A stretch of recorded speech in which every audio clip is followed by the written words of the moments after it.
સભાગૃહમાં બેઠેલા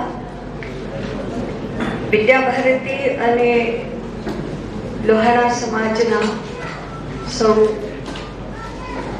અધિકારીઓ, કાર્યકર્તાઓ અને સહૃદયી શ્રોતાજનો, પુરાણમાં એવી કથા આવે છે કે જગત ઉપર તારકાસુરનો ત્રાસ બહુ જ વધી ગયો હતો. અસુર એટલે રાક્ષસ, આપણે ખબર છે. અસુર, રાક્ષસ આ બધા હવનમાં હાડકા નાખનારા હોય છે, સારા કામો થવા ન દે એવા હોય છે. આજે જેમ આતંકવાદનો ત્રાસ છે એવી રીતે જગત ઉપર તારકાસુરનો ત્રાસ વધી ગયો હતો. તારકાસુરને પરાસ્ત કરી શકે એવું કોઈ હતું જ નહીં. ત્રણેય ભુવનમાં શોધી વળ્યા પણ તારકાસુરને મારી શકે એવું કોઈ હતું નહીં. બધા દેવોએ મળીને એવું વિચાર્યું કે ભગવાન શંકર નો જો પુત્ર હોય તો જ આ તારકાસુરનો નાશ એ કરી શકે. પણ ભગવાન શંકર તો હિમાલયમાં તપશ્ચર્યા કરતા હતા. એ કેવી રીતે ગૃહસ્થાશ્રમમાં આવે, કેવી રીતે, અને એમનો પુત્ર થાય કેવી રીતે? એટલે એમણે ભગવાન શંકરની અર્ધાંગિની કોણ બને? તો સતી પાર્વતી એની અર્ધાંગિની બને. એટલે પાર્વતીને એના પિતાને તૈયાર કર્યા. પાર્વતીને પણ ભગવાન શંકર વર તરીકે જોઈતા જ હતા, પણ તપશ્ચર્યામાંથી ચડાવે કોણ? એટલે પાર્વતીએ, કામદેવે એ બધાએ મળીને ભગવાન શંકરને તપશ્ચર્યામાંથી ચડાવીને આ બંનેના લગ્ન થાય એવી કંઈક યોજના કરી. પણ એ તો માન્યા નહીં.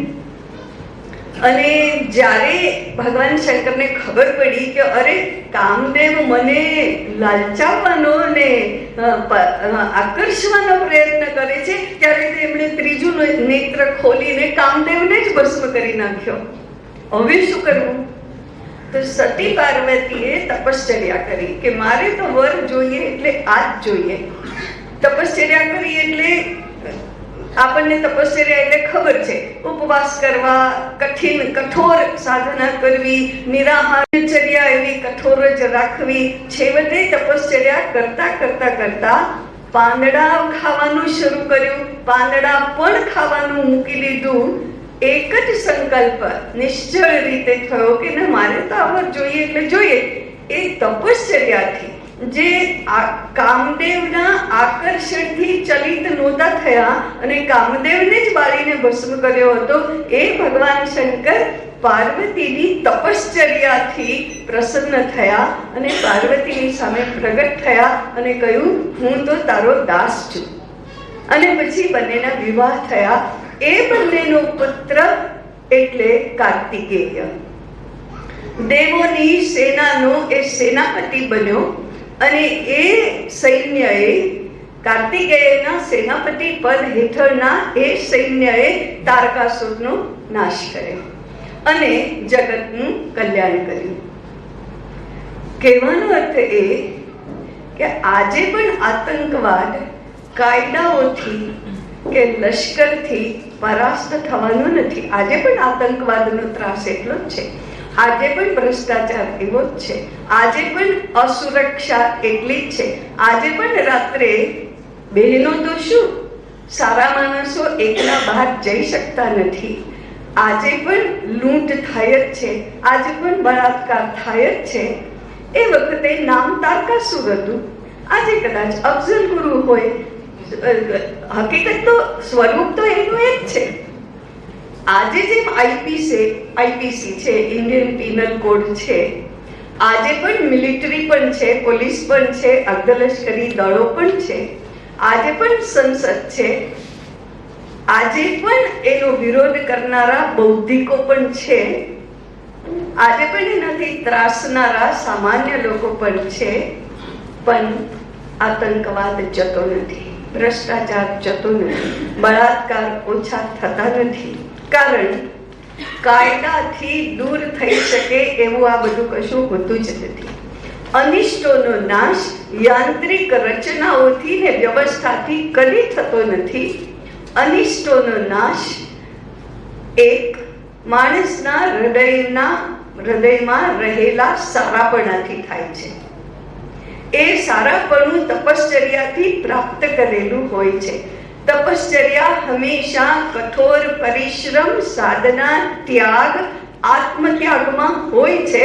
આ તો સૃષ્ટિનો નિયમ છે. આ કઈ કોઈ એક દેશના બંધારણનો નિયમ નથી. બંધારણ અત્યંત યાંત્રિક હોય છે. ખરી વાત માણસના અંતઃકરણમાં વૃત્તિ કેવી રહેલી છે એની હોય છે. એટલે એ તારકાસુર જેવાનો નાશ કરવા માટે ભગવાન શંકર અને સતી પાર્વતીને પણ તપસ્યા કરીને પુત્રને જન્મ આપવો પડ્યો હતો. ભગવાન શંકર પોતે કેમ ન ગયા? નહીં, એ કાર્તિકેય જ એનો નાશ કરી શકે, એ સેનાપતિ બની શકે અને તો જ જગતના દુઃખો દૂર થાય. આજે પણ એવા લોકો જન્મવાની જરૂર છે.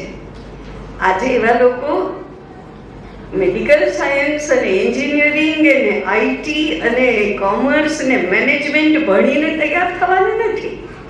આજે એવા લોકો જન્મે અને એ જ રીતે એમનું સંગોપન થાય ત્યારે જ ત્યારે જ આ બધું શક્ય બનવાનું છે.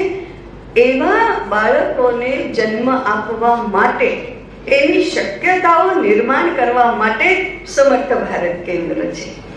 એવા લોકોને જન્મ આપી શકે એવા યુવક યુવતીઓ બને, ભાવિ માતા પિતાઓ બને, એટલા માટે આ સમર્થ ભારત કેન્દ્ર છે. એને માટે શું શું કરવું જોઈએ અને શું શું ન કરવું જોઈએ એનું માર્ગદર્શન મેળવવા માટે અને પછી એ પ્રમાણે કરવા માટે થઈને આ સમર્થ ભારત કેન્દ્ર છે. વાત સાચી છે, પરિસ્થિતિ અત્યંત વિપરીત છે. વાતાવરણ પણ આવું નથી, વિચારો પણ આવા નથી, માર્ગદર્શન પણ એ પ્રકારનું આપણને આજ સુધી, એટલે આપણે ભણી ગણીને મોટા થઈએ છીએ, ઉછરીને મોટા થઈએ છીએ ત્યારે આપણને મળતું નથી. પણ તેને શું થયું? ક્યારેક તો શરૂઆત કરી જ શકાય છે. એટલે આ શરૂઆત છે. એક આખી પેઢી નિર્માણ કરવા માટેની આ શરૂઆત છે. અને એ પેઢી નિર્માણ કરવાનું શ્રેય અથવા જવાબદારી આપણી બધાની છે. એટલા માટે આપણે પરિવર્તનો અનેક પ્રકારના કરવા પડશે. શરૂઆત પ્રથમ પુરુષ એક વચન થી થવાની. પ્રથમ પુરુષ એક વચન એટલે હું, મારાથી થવાની. અને પતિ પત્ની પણ પ્રથમ પુરુષ એક વચન જ છે, બે નથી. ભારતમાં વિવાહ સંસ્કારનો સંકેત એ છે કે બે આજ સુધી એકબીજાને ન ઓળખતા, એકબીજાને જોયા પણ ન હોય એવા સ્ત્રી અને પુરુષ વિવાહ સંસ્કારથી હવે એવા ઓળખતા થઈ જાય છે કે હવે બે નથી રહેતા, એક બને છે. એટલા માટે આપણે ત્યાં પતિ પત્ની માટે વપરાતો શબ્દ છે દંપતિ, જોડું. દંપતિ એક વચન હોય છે. એટલે હવે બે નથી, બેના એક જ છે. એટલા માટે શરૂઆત પ્રથમ પુરુષ એક વચન એટલે દંપતિથી થવાની. એનો અર્થ એ કે બે મળીને એક થવાનું આપણને આવડશે. કે વાત એ છે, પુસ્તકોમાં લખ્યું એક, એથી કઈ એક થતું નથી. વિવાહ સંસ્કાર વખતના મંત્રોએ કહ્યું કે હવે તમે એક, એથી એક થઈ જવાતું નથી. એ તો આપણે કરવાનું હોય છે કે આપણે હવે બે મળીને એક થઈશું કે કેમ. આપણી સમાજ વ્યવસ્થામાં પરિવાર એક એકમ છે, કુટુંબ એક એકમ છે. એ કુટુંબનું કેન્દ્ર બિંદુ એટલે આ પતિ પત્ની છે. અને પતિ પત્નીની એકાત્મતા પ્રાપ્ત કરવા માટે, સૂચવવા માટે કેટલીક નાની નાની નાની વ્યવસ્થાઓ પણ હતી. દાખલા તરીકે આજે આપણો આખો સમાજ પૈસા પૈસા પૈસાથી ચાલે છે, અર્થવ્યવસ્થાથી ચાલે છે. પૈસા કમાવા એ જીવનનું મુખ્ય લક્ષ્ય થઈ ગયું છે. જેની પાસે પૈસા છે એની પ્રતિષ્ઠા, એના માન સન્માન એવો સમાજનો ધારો થઈ ગયો છે. આપણે ત્યાં કુટુંબની અર્થવ્યવસ્થામાં મુખ્ય મુદ્દો એ હતો કે ઘરના જેટલા લોકો કમાઈને લાવે એ લાવે, પણ એ બધા ઘરની ગૃહિણીના હાથમાં પૈસો મૂકી દેવાના. કમાવાનો જ માત્ર અધિકાર છે, પૈસા ખર્ચવાનો અધિકાર નથી. પૈસા ખર્ચવાનો, કમાયેલા પૈસાનું શું કરવું એ ગૃહલક્ષ્મી નક્કી કરે. ગૃહલક્ષ્મી પોતે કમાવા ન જાય. શા માટે ન જાય? બાકીના બધા લોકો એમ વિચારે, અરે ઘરની લક્ષ્મીને બહાર અજાણ્યા લોકોની વચ્ચે ઠેબા ખાવા માટે મોકલવાની હોય, એનું કેટલું માન, એનું કેટલું સન્માન, એની કેટલી પ્રતિષ્ઠા, એનું કેટલી શ્રેષ્ઠતા, આ તો ઘરની આન છે ને શાન છે, એને કેવી રીતે બહાર મોકલાય? આવો વિચાર કરીને એ ઘરમાં જ રહે. ઘરના સંસ્કાર, ઘરનું ચરિત્ર, ઘરના લોકોનું ચરિત્ર ટકી રહે, જળવાઈ રહે અને વધે, નિર્માણ થાય. ન હોય તો એને માટે થઈને પૂરેપૂરો સમય, પૂરેપૂરી શક્તિ આપીને ગૃહલક્ષ્મીએ તો ઘરમાં જ રહેવાનું હોય, એને બહાર મોકલી જ કેવી રીતે શકાય? એને કોઈ અજાણ્યા કઠોર લોકોનો સ્પર્શ કેવી રીતે થાય? એની સાથે કોઈ તુચ્છકારથી બોલી જ કેવી રીતે શકે? જેનું માન સૌથી વધારે છે એનું રક્ષણ પણ સૌથી વધારે કરવું પડે. એટલા માટે એ ન જાય. પણ ગૃહ સંચાલન તો એ જ કરે. એ પાય એટલું પાણી ઘરના લોકો પીવે, એ બનાવે, એ બધા લોકો જમે, એ કેટલા જ પૈસા ગમે ત્યાં ખર્ચ થઈ શકે. આવી ગૃહલક્ષ્મી ઘરના કેન્દ્રમાં હોય. એટલે અર્થાર્જન, પૈસા કમાવાની ફરજ બાકીના લોકોની છે. પૈસા ખર્ચવાનો અધિકાર ઘરની ગૃહિણીનો છે. આ 2 પેઢીઓ પહેલા તો હજી આપણે ત્યાં આવી વ્યવસ્થા હતી જ. ધીમે ધીમે કરતા આપણે આધુનિક થવા માંડ્યા, આપણે ભણવા માંડ્યા. એટલે ભણવાનો અર્થ એ કે હવે આ 2 મળીને 1, 2 ના 1 એ વસ્તુ જ ભૂલાઈ ગઈ. અને કેમ નહીં, મારો પણ બેંક એકાઉન્ટ, મારી કમાણી, મારો અધિકાર, એવું બધાને, ઘરના જેટલી વ્યક્તિઓ છે એ બધાના પોતપોતાના બેંક એકાઉન્ટ હોય. એને પરિવાર ન કહેવાય, એને કુટુંબ ન કહેવાય. બધાનો મળીને એક જ બેંક એકાઉન્ટ હોય એને પરિવાર કહેવાય. હવે આ તો બહુ મોટી સાધના છે. આજના જમાનામાં આવું કરવું બને જ કેવી રીતે? મારો શું થાય? મારે હાથ લાંબો કરવો પડે. નવી સાડી લાવવી હોય તો કોની સામે હાથ લાંબો કરવાનો? વરની સામે. વર કેમ જુદો છે? એ કેમ જુદો જ છે ને? એ કમાઈ લાવે છે, હું એ કમાઈ લાવું છું. હું કમાઈ લાવું છું, એ મારા પૈસા. એ કમાઈ લાવે છે, એના પૈસા. મારા પૈસાનો હિસાબ મારે કોઈને આપવાનો ના હોય. એના પૈસાનું હું માગું છું કઈ. એટલે આ બાળકો પણ આવું જ શીખે.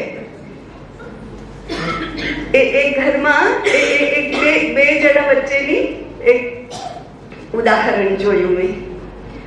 ઘરમાં બાળકો નાના હોય છે ને ત્યારે બહારથી કોઈ આવે, એ બી અમે નાના હતા ત્યારે તો એવો સામાજિક રિવાજ પણ હતો. આવે 2 રૂપિયા બાળકના હાથમાં મૂકે. આજે આપણે ચોકલેટ બિસ્કિટનું પેકેટ ખાવું લઈ જઈએ છીએ બાળકો માટે, 2 રૂપિયા આપે. તો એક પદ્ધતિ એવી છે કે 2 રૂપિયા, 4 રૂપિયા, નંબર આવ્યો હરીફાઈમાં એટલે મને ઇનામ મળ્યું 10 રૂપિયાનું, પછી 100 રૂપિયા મળ્યા, સ્કોલરશીપ મળી 1000 રૂપિયા, એ બધા મારા અકાઉન્ટમાં જમા થાય. અને પછી મોટા થઈને મારી ફી એમાંથી નીકળે તો મને એમ થાય હું તો સ્વતંત્ર રહીને મારા પૈસાથી ભણું છું, એવું થાય. મને મળેલા 2 રૂપિયાથી માંડીને 1000 રૂપિયા સુધીના મારા પૈસા છે, ઘરના પૈસા નથી. જ્યારે બીજો રિવાજ એવો હતો, મને 2 રૂપિયા આપ્યા ને મમ્મીના હાથમાં આપી દીધા. સ્કોલરશીપ મળી, મમ્મીના હાથમાં આપી દીધી. કારણ એ ઘરના પૈસા છે અને ઘરના પૈસા જે સાચવે એના હોય, ઘર ચલાવતું હોય એના હોય. બધાના મળીને કોઈ પણ કમાય, બધાના મળીને પૈસા. જેને મારી સાથે કામ કરનારા એક પ્રોફેસર બેન મને એમ કહેતા હતા, મારી પાસે હવે આજ સુધીમાં 50,000 રૂપિયા થઈ ગયા છે. એટલે કે શેના? આજ બધાના. હવે મારો ભણવાનો ખર્ચ એમાંથી નીકળી જશે. આવી રીતે વાત કરનારા પરિવાર બનાવી શકતા નથી. બહુ જલ્દી છૂટાછેડા થઈ જાય, કારણ મારા મારા મારા થાય. ત્યારે ભારતની સમાજ વ્યવસ્થા પરિવાર કેન્દ્રી છે. અહીં વ્યક્તિ પોતાની સ્વતંત્ર આઈડેન્ટિટી, મારી સ્વતંત્રતા, મારી કેરિયર, મારો વિકાસ, મારો અધિકાર આવી રીતે વાત કરતી નથી. એને જ ભારતીય સમાજ કહેવાય છે. આપણું બધાનું મારે ઘેર આવજો એવું કોઈ નથી કહેતું. અમારે ઘેર આવવું છે, અમારે ઘેર કહેવું અને મારે ઘેર કહેવું અનકોન્શિયસલી આપણે વ્યક્તિવાદી છીએ કે પરિવારવાદી છીએ એનું તરત જ કહે. બહુ હું કંઈ વિચાર કરીને નથી બોલતી મારે ઘેર, પણ મારા અંદર જે છે મારું હું. જ્યારે અમારે ઘેર તો આમ નથી, અમારે ઘેર છે ને બધા આમ હસી બોલીને વાત કરે, અમારે ઘેર આમ ફાઇટ પણ થાય એવી કહેવાય. કોઈના ઉપર ચર્ચા વિચારણા થઈને હુંસાતુસી પણ થાય. અમારે ઘેર થાય છે. અમારે ઘેર થવું અને મારે ઘેર થવું એમાં બહુ જ મોટો ફેર છે. એ અમારું ઘર એટલે બધા મળીને એક, અને કહેવાય એકાત્મતા. આજના પહેલા સત્રમાં આપણે આધ્યાત્મિકતાની વાત કરી. પરિવાર સ્તરે આ પ્રેક્ટિકલ આધ્યાત્મિકતા છે, વ્યાવહારિક અધ્યાત્મ. બધા મળીને એક પરિવાર આપણે બનાવી શકીએ છીએ. પતિ પત્ની બે વચ્ચે જ્યારે બે મળીને એક થાય ત્યારે પછી એનો વિસ્તાર માતા પિતા અને બાળક પણ એક થાય. હવે એ બે નથી, એક જ પરંપરાનું ની આગળની કડી છે, આગળનું ચરણ છે. એને માટે આપણે મેં આટલું આપ્યું છે તો મારે રાહ જોવી, ગણતરી કરી ક્યારે મને પાછું મળે છે, ક્યારે મને પાછું મળે છે. અને પછી જો લઈને બેસી રહ્યા, પાછું આપતા નથી. પહેલું મનમાં ફરિયાદ આવે, પછી બે ચાર લોકોની આગળ વાત થાય, લઈ ગયા પણ પાછું આપતા નથી. પછી ક્યારેક બહાનાથી આડકતરું કહેવાય, તમે આપવાનું ભૂલી ગયા. પછી સીધું કહેવાય આ ગણતરી, મેં તો આટલું આપ્યું હતું, આટલું પાછું આપ્યું. એ બધી ગણતરીઓ થાય. એ ગણતરીમાં એક સિદ્ધાંત હોય, લેવું વધારે, આપવું ઓછું. આ એક પદ્ધતિ છે. એટલું લેવું, જેટલું મળે એટલું લેવું. આપવું કેટલું? ફરીથી મળે એટલા માટે આપવું પડે એટલું આપવું, નહીં તો આપવું જ નહીં. આપવાનું ભૂલી જવું, પણ આપવાનું કાયમ ભૂલી જઈએ તો ફરી પાછું મળે કેવી રીતે? એટલે આપવું જ પડે તો આપવું, પણ ચિંતા હંમેશા, ગણતરી હંમેશા લેવાની કરવી. આ એક પદ્ધતિ છે. આજનું બજાર એવી રીતે ચાલે છે, લેવાની વાત કરવી. મફત મળી જાય તો બહુ સારું. ગમે તે રીતે આપણે મૂર્ખ બનાવીને પણ લઈ લઈએ ને આપણું કાઢી લઈએ, એમાંથી એને હોશિયાર કહેવાય. બીજો સિદ્ધાંત છે, લેવું ઓછું, આપવું વધારે. આપવાની ચિંતા કરવી, લેવાની ન કરવી. એ તો મળી જ જવાનું છે ને. આપણે જો આપવાની ચિંતા કરીએ તો મળવાનું તો છે જ, આપોઆપ જ મળવાનું છે. કારણ મારી જેમ બીજા પણ આપવાની ચિંતા કરશે ને તો મને તો મળી જ જવાનું છે. પછી મારે મળવાની ચિંતા શા માટે કરવી જોઈએ? આપવાની ચિંતા કરવી. આપવું કેટલું? જેટલું વધારેમાં વધારે આપી શકાય એટલું આપવું, કારણ આપવું સારું છે. લેવું કેટલું? ઓછામાં ઓછું લેવું. ઓછામાં ઓછાથી નથી ચાલતું માટે લેવું, જો ચાલે તો એ ન દેવું. એટલે આપણી સમાજ વ્યવસ્થામાં ઓછામાં ઓછી જરૂરિયાત, ઓછામાં ઓછા લેવાનો આદર્શ સંન્યાસીનો કયો છે. એક સંન્યાસીની આવશ્યકતા કેટલી? કરતલ ભિક્ષા તરુતલ વાસ. બસ ઝાડ મળી ગયું સુવા માટે છાયામાં એટલે બહુ છે, અને હાથમાં સમાય એટલે ભિક્ષા મળી ગઈ, ઉદર પૂર્તિ થઈ ગઈ. હવે વધારે શું કામ જોઈએ? ભિક્ષા વધારે મળે તો એ સવારની ભિક્ષા સાંજને માટે રાખવી નહીં, આપી દેવી. કારણ જોઈએ એટલું જ લેવું. આ આદર્શ છે સંન્યાસી. પણ એ આદર્શ એટલા માટે છે કે સારા માણસોએ જરૂરિયાતો ઓછી કરવાનો હંમેશા વિચાર કરવો જોઈએ, એટલા માટે છે. ગૃહસ્થાશ્રમીએ કરતલ ભિક્ષા તરુતલ વાસન ન કરવું જોઈએ. પણ જરૂરિયાતો ઓછી કરતા જવું એ વિકાસ છે, એટલું તો મનમાં રાખવું છે. આપવું કેટલું? સ્વામી વિવેકાનંદ કહે છે, એક કીડીનો જીવ બચાવવા માટે પોતાનું જીવન આપી દેવું પડે તો પણ એ કઈ બહુ મોટો ત્યાગ નથી. આપી દે. આમાં આપણે ત્યાં પાડોશી વાટકી વ્યવહારમાં પણ આવા જ રિવાજો હતા. મારે ઘેર કંઈક નવું બનાવ્યું, પાડોશીને ત્યાં વાટકીમાં એ આપવું તો ખરું જ.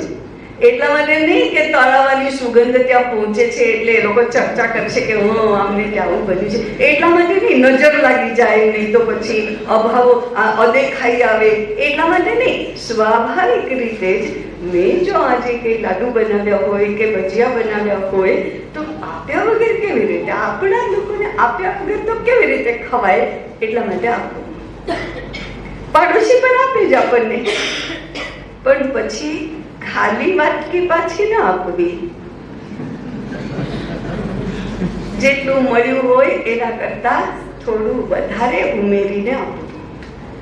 લગ્નમાં ચાંદો કરે છે એ પણ એવું જ છે, એ આપે છે એમાં થોડું ઉમેરીને પાછું આપવું. સવાયો વ્યવહાર, આપવાનો વ્યવહાર હંમેશા સવાયો હોય. ભણી લીધા પછી આ બધું તો આપણે ભૂલી જઈએ છીએ, પણ ગામડામાં 1 કિલો રીંગણા લઈએ તો 2-3 રીંગણા નાખીને નમતું જોખવાનો આજે પણ રિવાજ છે. નમતું જોખવું એટલે વજન કરતા થોડું વધારે આપવું. હજી 3 પેઢી પહેલા કેરી કે જામફળ કે એક ટોપલામાં મળે, સેંકડાનો ટોપલો એટલે ગણો તો એ 120 જ હોય. 120 નો જ સેંકડો કહેવાય. સેંકડો એટલે 100, પણ 100 લો એટલે 120 જ મળે. કે સવાયું આપવું, વધારે આપવું. દૂધવાળો ભાઈઓ અડધા લીટર દૂધમાં અડધું માપ્યું વધારે નાખે જ. કેમ? ભૂલમાં પણ જેટલા પૈસા લઉં છું એનાથી ઓછું તો કદી ન જવું જોઈએ, થોડું વધારે જાય તો ચાલે. આપણો સમાજ સમૃદ્ધ અને સુસંસ્કૃત આવી રીતે બન્યો છે. એ આપવું વધારે અને લેવું ઓછું. વિવેકાનંદ કેન્દ્રની એક પ્રાર્થના છે. એક સજ્જન માણસ, સારો માણસ ભગવાનને પ્રાર્થના શું કરે છે? જીવને યાવદાદાનમ સ્યાત પ્રદાનમ તતોધિકમ ઇત્યેષા પ્રાર્થના અસ્માકમ ભગવન પરિપૂર્યતા. હે ભગવાન, આટલી અમારી પ્રાર્થના સાંભળો. મારા જીવનમાં લેવાનું અને આપવાનું બે જો હોય તો હંમેશા લેવા કરતા આપવાનું વધારે હોય એવા ભાગ્ય મારા હોવા જોઈએ. આ સજ્જનોનો સમાજ કહેવાય, આ સારા માણસોનો સમાજ કહેવાય. અને આને કારણે આજે આપણે જેને સસ્ટેનેબિલિટી કહીએ છીએ, આ સસ્ટેનેબિલિટી છે. આનાથી સમાજ ટકી રહે, આનાથી સંબંધો ટકી રહે, આનાથી સુખ, શાંતિ, સમૃદ્ધિ, સંસ્કાર, જ્ઞાન, પરાક્રમ, કલા, કૌશલ એ બધું જ આવે. કારણ આમાં સંતોષ હોય, કારણ આમાં બસ બહુ થયું, હવે આનાથી વધારે નથી જોઈતું. આ જીવનમાં વણાઈ જાય, રોજના વ્યવહારમાં વણાઈ જાય, આવી મનોવૃત્તિ થઈ જાય, સ્વાભાવિકતા થઈ જાય. પરાણે આ બધું ન કરાય. પરાણે કરીએ તો ગ્રંથિઓ નિર્માણ થાય ને પછી માનસિક રોગો નિર્માણ થાય એમાંથી, અને દંભ નિર્માણ થાય. સ્વાભાવિક રીતે વ્યવહારનો આવો ભાવ બને કે આવું વલણ બને, એને સામાજિક સંસ્કાર કહેવાય છે, એને સદ્ગુણ કહેવાય, એને સદાચાર કહેવાય. આ વૃત્તિ આપવું એટલે આપણે કે કોઈનું થતું હોય એ કરી છૂટવું. સામાન્ય વ્યવહારમાં બોલીએ છીએ ને કે સારા કામ કરી છૂટો એટલે કરો ને પછી ભૂલી જાઓ, કઈ લેવા માટે નહીં. એટલા માટે સારા કામ નહીં કરવા કે જેથી મારી પ્રતિષ્ઠા વધીને મને ફળ મળે, પાછો એનો બદલો તો મળી જ રહે, એટલા માટે નહીં. આપીને લઈને કરી છૂટો. એ સમાજને ટકાવવા માટે આ આપવાની ભાવના જે છે એ અત્યંત જરૂરી છે. ત્યારે કેવું બાળક જોઈએ? એનો પહેલો નિયમ છે કે લેવા કરતા આપવાની ભાવના વધારે હોય એવું બાળક આપણને જોઈએ તો એ સમાજ માટે હંમેશા ઉપકારક થાય. હવે આ બહુ બહુ મોટા પરિવર્તનોની અપેક્ષા રાખે છે. આ કઈ સહેલું થવાનું નથી, પણ પહેલી મનોવૃત્તિ છે અને બીજી વ્યવસ્થા પણ છે. એવી વ્યવસ્થા પણ કરવી જ પડે. એ વ્યવસ્થા પોતાના વ્યવહારથી તો શરૂ થાય અને પછી પરિવારની રચનામાં આવે અને પછી સમાજની રચનામાં પણ આવે. આજે સમાજની રચનામાં પણ એવું નથી, આજે શિક્ષણમાં પણ એવું નથી. આપણે અહીંયા જે વાત કરી રહ્યા છીએ એવી આપણને ક્યાંય દેખાતી નથી, એવી વ્યવસ્થા પણ ક્યાંય નથી. ભણવામાં પણ ઉદ્દેશ્ય તો એ જ, મારો વિકાસ, મારી પ્રગતિ, મારું કેરિયર, મારા ચાન્સીસ, મારા પ્રોસ્પેક્ટસ, એ બધા મારું એટલું વધી ગયું છે કે આજે સ્થિતિ, પરિવારોની સ્થિતિ કેવી છે, કોઈ પણ કારણસર બે પેઢીઓ એક સાથે રહેતી નથી. માતા પિતા અને બાળકો જુદા રહે છે. હોસ્ટેલમાં ભણવા માટે આઈટી કરવું હોય તો બેંગ્લોર તો જવું જ પડે ને, તો મા બાપ અહીંયા, દીકરા દીકરી બેંગ્લોરમાં. આટલું ભણ્યા પછી ભારતમાં ક્યાં રિસર્ચનો સ્કોપ છે, તો પછી યુએસ જવું જ પડે ને. કેટલા ડોલર આપે છે, તો ભાઈ આપણે પણ આપણા બાળકોની આડે તો નહીં જ આપવું જોઈએ ને. એની પણ સ્વતંત્રતા છે, એનું પોતાનું જીવન છે, એની પોતાની લાઈફ છે. એમ કરીને મા બાપ પણ એ બહુ સ્વાભાવિક જ ગણે છે, યુએસ જાય છે. હવે યુએસમાં તો એટલી સગવડો ને એટલા પૈસા ને એટલો ધંધો જામી ગયો છે, પાછા તો ના આવે. આપણે તો ઠીક બધું ચલાવી લઈશું એમ કરીને વૃદ્ધ મા બાપ ચલાવી લાગે છે. એમને પણ થતું નથી કે આવે, એને તો નથી થતું કે આપણે જઈએ. એનો અર્થ શું થયો? આપણે પરંપરાને ખંડિત કરી નાખી, કરિયરને કારણે ખંડિત કરી નાખી, વિકાસના નામે ખંડિત કરી નાખી. મા બાપ પાસેથી કરિયર, ધંધો, વારસો એના સિવાય જે મળે છે એનું કોઈ જ મૂલ્ય નથી, કારણ એના પૈસા તો આવતા નથી અને સગવડો પણ આવતી નથી. ત્યારે આપણે સમાજને કરિયર, પૈસો, વ્યક્તિગત સ્વાતંત્ર્ય એના નામે પરંપરા ખંડિત નાખનારી વ્યવસ્થા તો બનાવી જ દીધી છે. કદાચ આપણે આમાં પણ પરિવર્તન કરવું પડે અને અત્યારથી જ જેમ પ્લાનિંગ કરીએ છીએ બાળક માટે, એમ પ્લાનિંગ કરવું પડે પરિવાર માટે. બધા સાથે કેવી રીતે રહી શકીએ એનું પ્લાનિંગ કરવું પડે. આપણે ત્યાં બે પેઢી પહેલા સુધી આવું પ્લાનિંગ હતું જ. ધંધો, બાળક જન્મે એટલે એનો ધંધો તો નિશ્ચિત જ છે, બાળક જન્મે એટલે એની કરિયર પણ નિશ્ચિત જ છે. રાજાનો દીકરો રાજા થાય, સુથારનો દીકરો સુથાર થાય, મંત્રીનો દીકરો મંત્રી થાય. આજે તો ભણેલા લોકોના મનમાં તો આના વિશે એકદમ રિએક્શન આવવાનું. એવું કેવી રીતે બને? હું મોચીને ત્યાં જન્મીએ કઈ મારો વાંક છે? હું કેમ રાજા ન બનું? બનો ત્યારે બનો. કોઈ અને દુનિયાભરના સુધારકો, વિચારકો, સ્વતંત્રતા પ્રેમીઓ, વ્યક્તિવાદીઓ, અર્થવાદીઓ, જડવાદીઓ આ જ દલીલને પ્રમોટ કરવાના છે. બરાબર છે ને, વ્યક્તિગત સ્વતંત્રતા તો છે જ નહીં, એની રુચિ હોય, આ હોય, તે હોય, એવું કરીને પણ પિતાનો વ્યવસાય નહીં કરવાનો. ઘણાને તો શોખ જ હોય, મારા બાપનો જમીનો ધંધો છે, હું નથી કરવાની, હું મારી કરિયર હું કરીશ. એટલે શું? એટલું સહેલું છે? હા, આપણી વ્યવસ્થામાં પણ દીકરો નવો ચીલો ચાતરતો તો હતો જ, પોતાનો ધંધો કરતો પણ હતો, નવેસરથી કંઈ પોતાના જીવનનું જો મિશન નક્કી થઈ ગયું હોય તો છોડતો પણ હતો, બધું જ કરતો હતો. પણ સામાજિકતાને આંચ ન આવે એવી રીતે કરતો હતો. વ્યક્તિગત સ્વાતંત્ર્યને કંઈ આમાં હાનિ નથી કે મૌલિક સૃજનશીલતા, કલાત્મકતા કે નવું કરવાની ઈચ્છા એને પણ હાનિ નથી. આવા તો સેંકડો ઉદાહરણો આપણને જોવા મળે પણ એ બધાનું વિવરણ કરવાનો અત્યારે સમય નથી. કહેવાનો મતલબ એ કે સમાજની ધારણા કરવી હોય તો પરિવારને બાંધવો તો જોઈશે જ. બાંધવો જોઈશે એટલે પરિવારની બાંધણી થવી પડે. જેમ લોટને આપણે મોણ અને પાણી નાખીને બાંધીએ છીએ, હવે એનો પિંડો થઈને રોટલી થઈ શકે, એમ પરિવારને બાંધવો તો પડે. શેનાથી બાંધવો પડે? આત્મીયતાથી બાંધવો પડે.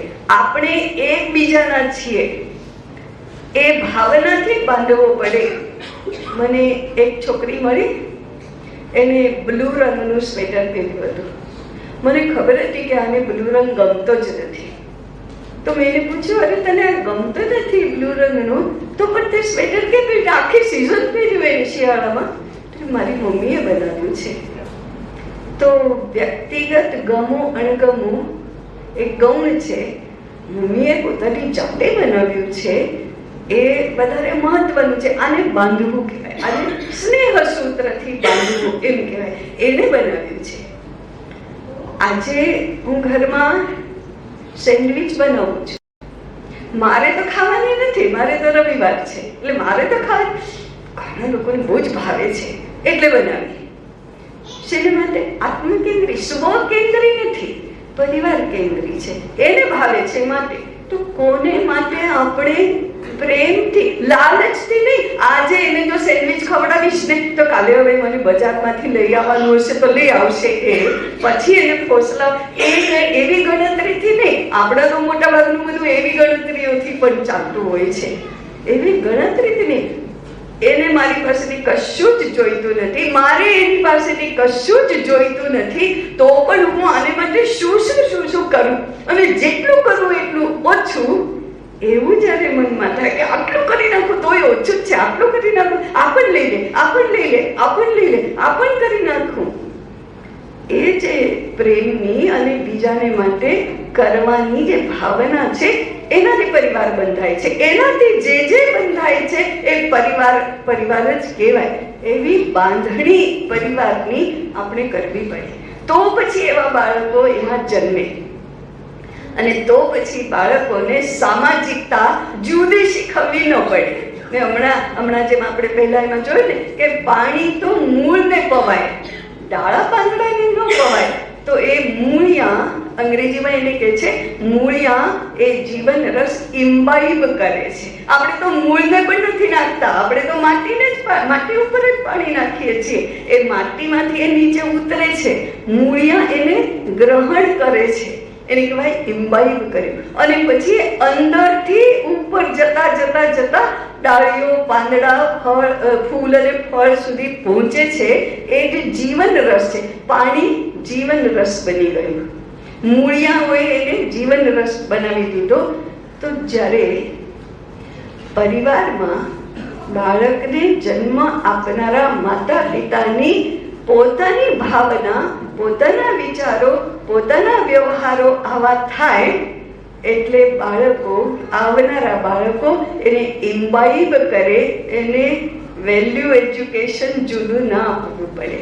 એને એ બધું તો આપવું પડે. મારી માની દીકરી છે, આ તો આ બાપ તેવા બેટા, વડ તેવા ટેટા, બાપ તેવા બેટા, માં એવી દીકરી. આપણે કહીએ છીએ એ ઇમ્બાઇબ કરવું. સમાજની બાંધણી કરવા માટે ઘરના પતિ પત્નીએ જ પોતે પરિવર્તિત થવું પડશે.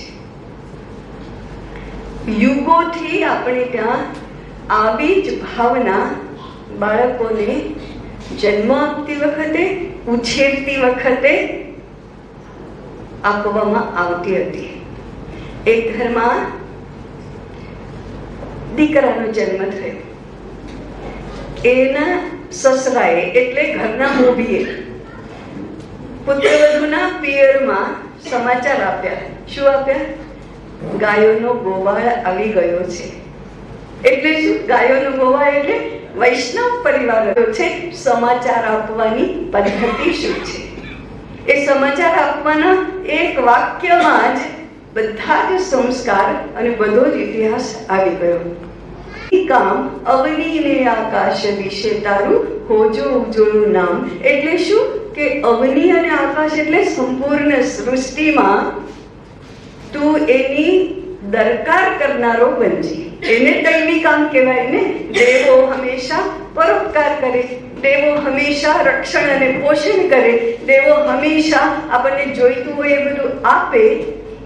એવા દૈવી કામો કરવા માટે તું જન્મ્યો છે. મદાદશાનું હાલરડું શું કહે છે? તું શુદ્ધ, તું બુદ્ધ, તું છે નિરંજન. શુદ્ધોસી, બુદ્ધોસી, નિરંજનોસી. તું કઈ માત્ર શરીર નથી, તું કઈ દુનિયાના માત્ર ઉપભોગ કરવા માટે કે વિલાસ માટે જન્મ્યો નથી. તું તો સાધના કરીને મુક્તિ પ્રાપ્ત કરવા માટે જન્મ્યો છે. કોણ કહે છે? માતા પોતાનો પુત્રને કહે છે.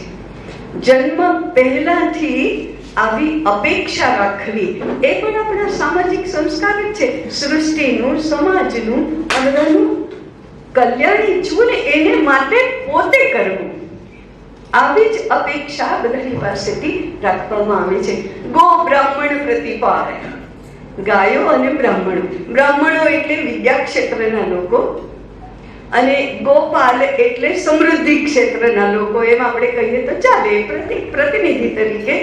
તો પ્રકારની કર્તવ્ય બુદ્ધિ વગર, કોઈ પણ પ્રકારના બદલાની અપેક્ષા વગર, કોઈ પણ પ્રકારની ગણતરી વગર બીજાનું કામ કરી આપવું એને સેવા કહેવાય. એને સેવા કહેવાય, એને સારું કામ કહેવાય. સારું કામ એટલે ઉપરથી કોઈને અન્નદાન કર્યું એટલે સારું નથી થઈ જતું. તમે બદલામાં અપેક્ષા રાખી તો એ સારું નથી. આજે સર્વિસ સેક્ટર કહેવાય છે, એ તો અત્યારે અમેરિકન શબ્દ છે, ભારતનો શબ્દ જ નથી. એ સર્વિસ સેક્ટર એટલે શું? તો હું કોઈને ભણાવું છું અને મને પૈસા મળે છે, એ કઈ સેવા નથી. મેડિકલ ક્ષેત્રની સેવાકીય ક્ષેત્ર કહેવાય, એ કઈ સેવા નથી. સેવા તો બીજાને સામે રાખીને થતી હોય છે, અને બીજાને સાથે રાખીને મારે માટે કશું નથી જોઈતું અને હું કોઈને માટે શ્રમ કરું છું, કષ્ટ સહન કરું છું, મારું કંઈ મૂકી દઉં છું, મારો સ્વાર્થ ભૂલી દઉં, એને સેવા કહેવાય. સ્વામી વિવેકાનંદ કહે છે ભારતના યુવાનો માટે બે જ આદર્શ છે, ત્યાગ અને સેવા. એ ત્યાગ અને સેવા આપણા બાળકના જીવનના આધાર સ્તંભો બનશે ખરા? બાપરે, અમારા ઘરમાં જન્મીને ત્યાગ કરવાનું, એટલે કે મારા મુનિ મહારાજ થોડા બનાવવાના છે એવી આપણને બીક લાગે છે. આપણને આવી વાતો સાંભળીને બીક લાગે છે. બાપરે, મને એક મારા જેવી બેનપણી હતી કે હું રજનીશજીનું સાહિત્ય કદી વાંચતી જ નથી. કેમ નથી વાંચતી? ના, પણ પછી એનાથી કન્વિન્સ થઈને બધું મૂકી દઈએ તો, એટલે એ કન્વિન્સ થઈ જવાની બીકે, કન્વિન્સ થઈએ તો મૂકી દેવું પડે. એટલે એમાં મૂકી દેવાની પણ વાત નથી, આ કન્વિન્સ થઈ જ જશે એવું પણ કંઈ નથી. તો પણ બીક શાની લાગે છે? ના પછી ઘર છોડીને જતા રહે તો, ના પછી આમ થાય તો, તેમ થાય તો, એની બીકમાં આપણે આની કોઈ ઉપાસના જ કરીએ નહીં એવું થાય છે. ના, આ જમાનામાં લોકો શું કહેશે એવું પણ થાય છે. એટલે જરા વિચાર તો કરવો પડશે કે પરિવારને અને સમાજને આપણે સ્નેહ સૂત્રથી બાંધી રાખવો છે કે કેમ. હું એટલા માટે કહું છું કે આ બધું પરાણે થતું નથી, ઓઢી લઈને થતું નથી, ઉપદેશ સાંભળીને મનમાં એકદમ જાગી ગયું કે આમ જ કરવું જોઈએ એટલે થતું નથી. ધીમે ધીમે ધીમે કરતા એ મનમાં ઉતારતા ઉતારતા, વ્યવહારમાં ઉતારતા કેટલું બધું ઘડવું પડે મને, ત્યારે એવું પરિવર્તન થાય છે. વાંચીને, સાંભળીને કે ઉપરથી કરીને કંઈ એવું થતું નથી. ભાગ્ય હોય તો થાય છે, નહીં તો તોય થતું નથી. કેટલુંય વાંચીએ, કેટલુંય સાંભળીએ, કેટલાય વ્રત ઉપવાસ કરીએ, કેટલી બધી સાધના કરીએ, તો પણ ભાગ્યમાં હોય ને ભગવાનની કૃપા થાય તો પાછું આ બધું થાય. એમ કઈ સહેલું તો નથી, પણ ઈચ્છા તો દરેક વ્યક્તિ એવું કરવાની રાખે છે. એટલી ઈચ્છામાં પણ સમાજને ટકાવવાનું સામર્થ્ય છે. એવી ઈચ્છા તો કરો, થશે ત્યારે થશે. પુરુષાર્થ આપણા હાથમાં છે, એ પછી ભાગ્ય અને કૃપા એ બધું તો આવવાનું છે. પણ સમાજને ટકાવવો એ અત્યંત આવશ્યક વસ્તુ છે. આ માત્ર બાળકને જન્મ આપવા સુધીની જ વાત નથી. આ માત્ર મેડિકલ સાયન્સની વાત નથી. સમર્થ ભારત કેન્દ્રો જે અહીંયા ચાલે છે ગાંધીધામમાં, એવી રીતે સુરતમાં, જામનગરમાં, એવા બીજા સ્થાનોએ પણ ચાલે છે. ઘણી વખત શું થાય છે, બાળકને જન્મ આપવા સુધી તો બધું જે તમે કહ્યું એ બધું કર્યું, જન્મ આપ્યો હોય એટલે આપણે છૂટાને બાળક છે, તો હવે શું, હવે તો આ બધું આસપાસનું જેવું ચાલે છે એવું ચાલશે. પછી તો માર્ક્સ કેટલા આવ્યા અને લખતા વાંચતા આવડ્યું કે નહીં, અને એના કપડાં ને એના ગીતો ને એનો ડાન્સ ને પછી લોકો આવે ત્યારે શિસ્તા એ બધામાં પડી ગયા. ના, એવું નથી. આ એક તબક્કો છે, આ શરૂઆતનો તબક્કો છે. જન્મ આપ્યા પછી ઘણું બધું બાકી રહે છે. એટલે આ એક નિરંતર ચાલતી પ્રક્રિયાનો માત્ર પહેલો પાઠ છે. આ પહેલા 12મા ધોરણમાં સુધી સારી રીતે ભણ્યા હોય તો મેડિકલમાં પ્રવેશ મળે છે, અને સારા ડોક્ટર બનવા માટે 20-25 વર્ષ સતત ખપવું પડે છે, ત્યારે ડોક્ટર થવાય છે. એમ આપણા બાળકો સારા થાય અને શ્રેષ્ઠ બને એને માટે પણ 20-25 વર્ષ સુધી મા બાપે ખપવું જ પડે. આ એક બહુ જ મોટું મહત્વનું સામાજિક, સાંસ્કૃતિક, આધ્યાત્મિક કર્તવ્ય છે. એટલે કે આજે જન્મેલું બાળક, આજે ગર્ભમાં આવેલું બાળક મોટું થતા થતા જ્યારે પોતાના બાળકને જન્મ આપે ત્યારે આ એક પેઢી થાય. એ આખી પેઢીનું સર્જન કરવું એ માતા પિતાનું કર્તવ્ય બને. માત્ર જન્મ આપવા સુધીની આ વાત નથી. આ આખી પેઢીને સમાજને યોગ્ય, આપણા દેશને, ભારતને યોગ્ય બનાવવાની વાત છે. એની આ શરૂઆત છે. એટલે આ એક નવી યુનિવર્સિટીમાં આપણે પ્રવેશ લીધો છે એવું ગણવું જોઈએ. અને આનું શિક્ષણ 25 વર્ષ ચાલવાનું છે. આપણે વાનપ્રસ્થમાં ક્યારે જઈ શકીએ, આપણે નિવૃત્ત ક્યારે થઈ શકીએ, જ્યારે આ આખી જવાબદારી આપણા કરતા વધારે સુયોગ્ય એવા આપણા બાળકોને સુપરત કરી શકીએ, ત્યારે આપણે નિવૃત્ત થઈ શકીએ. નિવૃત્તનો અધિકાર 58 વર્ષ ને 60 વર્ષ ને 65 વર્ષ ને એ તો બધી યાંત્રિક બાબતો છે. મુખ્યતઃ નિવૃત્તિનો અધિકાર મારા સામાજિક, સાંસ્કૃતિક કર્તવ્યમાંથી હું ક્યારે નિવૃત્ત થઈ શકું, હું ક્યારે મુક્ત થઈ શકું, જ્યારે મારા કરતા વધારે સારી વ્યક્તિ હું મારા પુરુષાર્થના ફળ રૂપે સમાજને આપી શકું ત્યારે. એટલા માટે આ એક આખી પેઢી ઘડવાની વાત છે.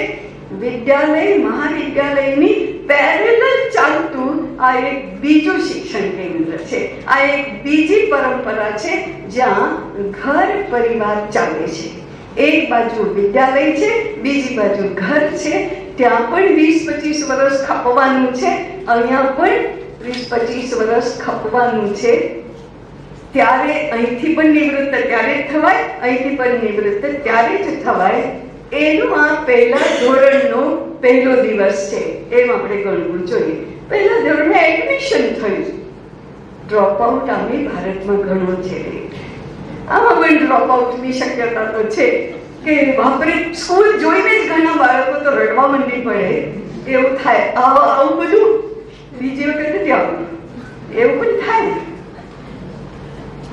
5મું ધોરણ કરીને ડ્રોપ આઉટ કરનારા પણ હોય, બાલમંદિરમાંથી પછી ડ્રોપ આઉટ પણ હોય, અહીંથી પછી બીજી વખત ન આવે ડ્રોપ આઉટ, પ્રવેશમાંથી જ ડ્રોપ આઉટ, જન્મ આપીને છૂટા થઈ જાય, નર્સરી પૂરું કરીને ડ્રોપ આઉટ, સ્કૂલે મોકલી દીધા અને હવે આપણે છૂટા, હવે જે કંઈ કરશે એ તો એમના સાહેબો કરશે.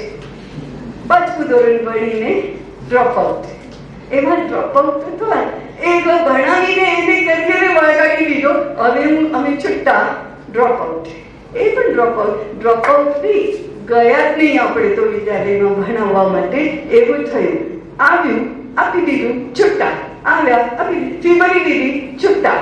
જમાડી દીધા, છૂટા. કંપાસ બોક્સ લાવી આપ્યું, છૂટા. એમ દરેક વખતે આપીને એક તાત્પુરતો આપીને છૂટા થઈ જવું. મા બાપ તો ખરેખર થયા જ નહીં. ફિઝિકલ બાયોલોજીકલ મા બાપ તો થઈ ગયા, કલ્ચરલ એન્ડ સોશિયલ મા બાપ તો થયા જ નહીં. કારણ કે એવું પણ કંઈ હોય છે એવું અમને સ્કૂલ, કોલેજ કે ઘરમાં કોઈ શીખવાડ્યું જ નહીં. એટલે લિટરસી મિશનમાં તો કંઈક ને કંઈક આવી ગયા આપણે ચપેટમાં, પણ કલ્ચરલ મિશનમાં આવ્યા જ નહીં આપણે. આ કલ્ચરલ મિશન છે. સોશિયલ મિશન એ છેવટે કલ્ચરલ મિશન જ છે. કલ્ચરલ મિશનમાં ભાગ લેવો એ આ સમર્થ ભારત કેન્દ્રમાં ભાગ લેવાનો છે. અને કલ્ચરલ મિશન જ છેવટે તો દુનિયાને અપેક્ષિત છે. જગતમાં જોઈએ તો કલ્ચરલ મિશન જ જોઈએ. નહીં તો પ્રાણીઓ છે, એમાં આપણે પ્રાણી છીએ જ. જેમ એ ખાય છે, પીવે છે, બાળકો પેદા કરે છે, મરી જાય છે, આપણે પણ કરવાના. એમાં તો કંઈ ફરક નથી. પણ કલ્ચરલ મિશનથી પેઢી દર પેઢી સાંસ્કૃતિક પરંપરાને વધુ સમૃદ્ધ કરતા જવું એ ભગવાને માણસને આપેલો અધિકાર છે. જવાબદારી પણ નહીં કહું, અધિકાર છે. એ અધિકારમાં આપણે બધાએ સહભાગી થવાનું છે. વિશ્વ આજે સંકટગ્રસ્ત છે. એ બધા સંકટો છેવટે તો સાંસ્કૃતિક સ્વરૂપના છે. હિંસા કેમ થાય છે, બળાત્કાર કેમ થાય છે, ભ્રષ્ટાચાર કેમ થાય છે, ચોરી, લૂંટ, નિયમોનો ભંગ, કાયદાનો ભંગ આ બધું કેમ થાય છે? એ માત્ર એના કંઈ આર્થિક કારણો નથી. છેવટે તો એના કારણો સાંસ્કૃતિક જ છે. સંસ્કૃતિનો વિકાસ નથી થતો, સંસ્કૃતિને આપણે અપનાવતા નથી. માટે હિંસા, બળાત્કાર, લોભ, લાલચ, શોષણ આ બધું એનાથી થાય છે. કલ્ચરલ મિશનની ઘણી જરૂર છે. છેલ્લી 3-4 પેઢીઓથી આપણે સંસ્કારોનું કેન્દ્ર, સંસ્કૃતિનું કેન્દ્ર એવું ઘર અને ઘરનું જીવન આપણે ભૂલી ગયા છીએ. એટલે રીતસર એની ઉપેક્ષા થઈ ગઈ છે. ભણવાનું, વિદ્યાલય જ મહત્વનું અને ઓફિસ જ મહત્વની. ઘર એ તો ઠીક છે. એટલે 3-4 પેઢીઓથી ઉપેક્ષા કરતા આપણે સંસ્કારોના કેન્દ્ર એવા ઘરને લોજિંગ એન્ડ બોર્ડિંગ બનાવી દીધું છે. હોસ્ટેલ બનાવી દીધી, હોટેલ બનાવી દીધી, મોટેલ બનાવી દીધી. હવે એ ઘરને પણ રેસ્ટોરન્ટ જ આદર્શ લાગે છે. તમને ખબર છે, થોડા વર્ષો પહેલા જાહેરાત આવતી રેસ્ટોરન્ટની, તો એમાં એવું હતું કે રેસ્ટોરન્ટમાં પણ ઘર જેવો સ્વાદ. હવે આજની વર્કિંગ વુમન બજારમાંથી બધો મસાલા ને પેક બધું લઈ આવે છે અને પછી કહે છે ઘરમાં પણ રેસ્ટોરન્ટ જેવો સ્વાદ. એ આ પરિવર્તન છે. આ છેલ્લી 4 પેઢીનું પરિવર્તન આવું છે. આપણે ઘરને આવું બનાવી દીધું છે. હવેના પરિવર્તન માટેની સાધના છે ફરી પાછા ઘરને ઘર બનાવવું અને આપણા કરતા પણ સવાયા, ઇન્ટુબેક્ટ સવાયા નહીં, આપણા કરતા પણ સવાયા આપણા બાળકો બને તો પરિવર્તનની દિશા બદલાય. દિશા બદલાશે તો દશા પણ બદલાશે. અને આપણા અંદર જે સારા સમાજની કલ્પના છે પણ જે આજે થઈ શકતું નથી એવી ફરિયાદ છે, એનો ઉત્તર આપણી કૃતિથી આપણે પોતે જ આપી શકીશું. એને માટે આપણને સમર્થ અને શ્રેષ્ઠ બાળક જોઈએ, જે આપણે જ કરી શકવાના છીએ. એ બીજું કોઈ કેવી રીતે કરશે? જે આપણે જ કરી શકવાના છીએ એ પણ જો આપણે ન કરીએ તો શું થાય એનો પણ વિચાર કરવો જોઈએ. જે આપણે જ કરી શકીએ એમ છીએ એ આપણે કરીએ જ એવો સંકલ્પ કરવાની શક્તિ, વૃત્તિ, બુદ્ધિ પરમાત્મા આપણને સૌને આપે અને આપણો આ નવા વિદ્યાલયનો પહેલો દિવસ મંગલમય થાય એવી પ્રાર્થના કરીને મારો વિષય સમાપ્ત કરું છું. ધન્યવાદ.